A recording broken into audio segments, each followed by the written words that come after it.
converti, employé métier-l'école depuis 4 ans.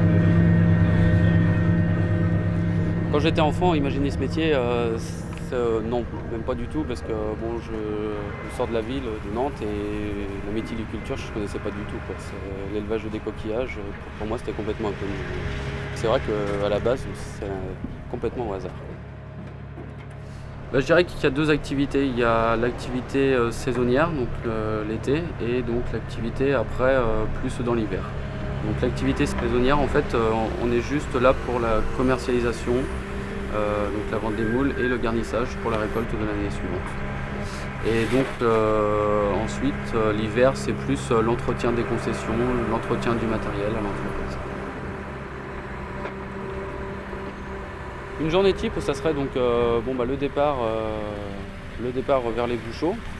Donc là, avec les chalands, on prépare notre matériel, les conteneurs et tout ça. Donc une fois qu'on arrive au bouchot, chacun prend sa lasse ou son chaland, enfin chacun sait ce qu'il a à faire et bon, part un petit peu là dans son coin et fait le travail qui lui a été imposé le matin. Le travail, c'est préparer la grue pour le pêcheur. Ça va être pour celui qui pêche à la main, ça va être de sélectionner les paquets qui sont prêts à tomber. Pour celui qui regarnit, ça va être d'aller contrôler les cordes, voir lesquelles il va prendre, essayer de prendre les plus belles forcément. Et donc après, d'aller regarnir ses queues. Et après, donc, on se rejoint une fois que le travail est terminé, que la mer monte, que la mer nous chasse. On remonte au chaland et on retourne au port. Une fois à l'entreprise, on dépote ces conteneurs-là pour les envoyer sur les chaînes de tri.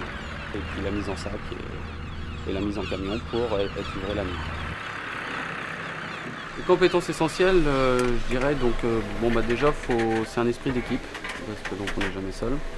Forcément, faut être organisé, l'organisation, de la rigueur dans le travail. L'anticipation aussi, je dirais, parce que quelquefois le mauvais temps, donc le travail devient plus difficile. Donc plus on est réactif et moins il se passera de problème, parce qu'autrement on peut avoir de la casse, on a vite fait de faire des bêtises quand il y a de la houle. Le sens de l'observation et donc la polyvalence, parce que il faut savoir un petit peu se débrouiller là tout seul, aussi bien pour les chalands que pour le tracteur. Ce qui me passionne dans ce métier, c'est pas un travail monotone, parce que on a plusieurs activités réparties dans l'année. Donc on change d'activité. Sur l'année, on a à peu près 5 ou 6 activités. Donc on n'a pas cette monotonie journalière. C'est vrai que l'hiver également, on a du travail en mer. Quand il faut sortir, qu'il fait assez froid, comme on dit, c'est pas un temps de feignant, quoi. Il faut se bouger pour pas se refroidir. On fait avec, quoi, disons, mais c'est vrai que l'été, c'est un vrai bonheur d'aller en mer. Pour l'instant, je me plais là dans ce métier, et pour l'instant, là, c'est ma vie, quoi, disons. Si c'était à refaire, je referais le même parcours que j'ai fait, sans regret.